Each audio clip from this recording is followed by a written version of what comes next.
அமுதாவின் ஆவி. வயலுக்கு நடுவே இருந்த கீட்டு கொட்டாது. நள்ளிரவில் சாராய நொடிகளும் சிகரெட் புகைகளுக்கும் இடையே அந்த நால்வர் அமர்ந்திருந்தார்கள். மணி, சேகர், மாறன், சிவா. அவர்கள் அந்த கிராமத்தின் பிணம் தின்னி கழுகுகள். மக்களால் அடிக்கப்பட்டு சபிக்கப்படும் அயோக்கியர்கள். போலீசுக்கு அடிக்கடி திடீர் விருந்தாளிகள்.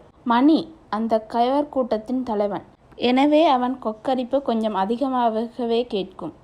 அமுதா போல அடுத்த பீஸ் எப்போ கிடைக்கும் பசு என்றான் பொதுவாக மூவரையும் பார்த்து. அடடா, அமுதா போல வருமா என்று அவர்கள் சிரித்து கொண்டார்கள். அக்கூட்டத்தில் இளையவனான சிவா மட்டும் அந்த சிரிப்பில் கலந்து கொள்ளவில்லை. அதை மற்றவர்கள் கவனிக்க தவறி இருக்கலாம், ஆனால் மணி தவறவில்லை. கொஞ்ச நாளாகவே அமுதா பெயரை சொன்னாலே சிவாவின் இந்த மாறுதலை மணி கவனித்து வந்தான்.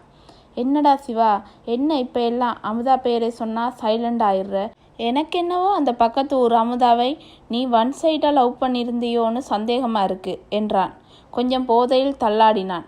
அட, நீங்கள் வேற அண்ணா, என்னை போய் தப்பான்னு நினச்சிட்டு இது வேற விவகாரம்னு என்று இழுத்தான். டே, என்னடா வேற விவகாரம்? என்ன வேற விவகாரம்? ஒன்று 4 பேரும் சேர்ந்து கொலையை பண்ணி பிணத்தை குவாரியில் புதைச்சிட்டோம். அதை விட வேற என்ன உனக்கு ரகசிய விவகாரம் இருக்கு? சொல் என்று கர்ச்சித்தான் மணி. அதுதானே விவகாரமா? சில நாளுக்கு முன்னாடி நாம் கற்பழித்து கொலை செய்து கல்குவாரியில் புதைத்த அமுதா இருக்காளே, அவளை நீங்கள் சொன்ன நம்ப மாட்டீங்க. அவள் என் கண்ணுக்கு தெரிகிறா. 2-3 வாட்டி ஏரிக்கரை பக்கம் அவள் உருவத்தை நான் பார்த்தேன். என்னை முறைத்து பார்த்து நின்றிருந்தா.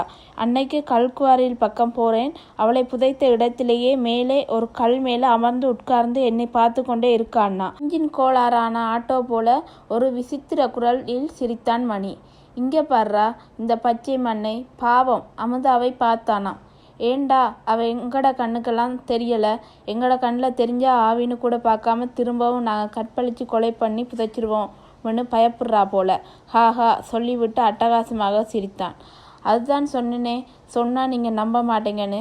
எப்படியோ போங்க என்று சிவா முணுமுணுத்தான். இது நடந்து சில காலம் கழித்து அதே கொட்டாயில் கயிற்றுக்கட்டிலில் கால் நீட்டி படுத்திருந்தான் மணி.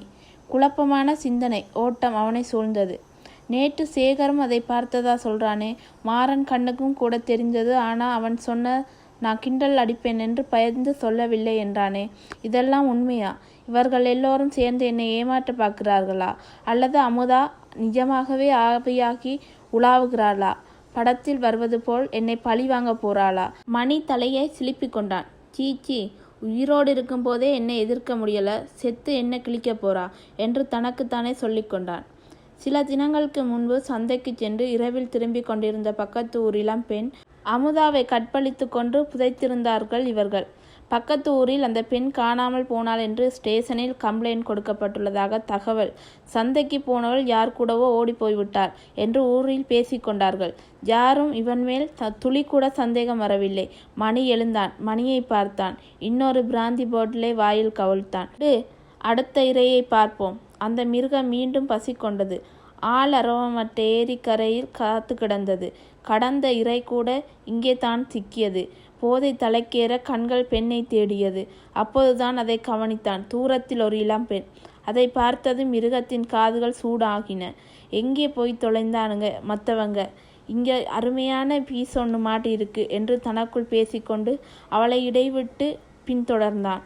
நீண்ட தூரம் தொடர்ந்த பின் கொஞ்சம் நெருங்கி இருந்தான். வழக்கமான பெண்கள் நடையை விட அந்த பெண் ரொம்ப வேகமாக நடக்கிறாளே என வியந்தான். சுற்றி ஒரு முறை பார்த்து கொண்டான். ஆளரவமற்ற இடம் என்பதை உறுதி செய்தான். அவள் மேலே பாய தயாரானான். சரியான அந்த வினாடியில் அந்த பெண் திடீரென நின்றாள். சரால் என திரும்பினாள். அவள் முகத்தை பார்த்த மணி ஒரு கணம் திகைத்தான். பின் மயங்கி விழுந்தான். காரணம், அது அவன் கொண்டு புதைத்த அமுதாவின் முகம்.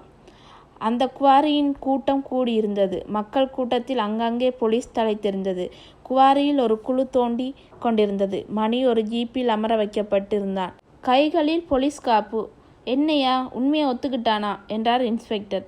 இன்னும் முழுசா இல்லைங்க, தன்னை ஆவி துரத்துதுன்னு மட்டும் பயந்து போயிருக்கான். இவன் ஒத்துக்காட்டி என்ன, இவன் கூட்டாளி எல்லாத்தையும் ஒத்துக்கிட்டானுங்க என்றார் உதவியாளர்.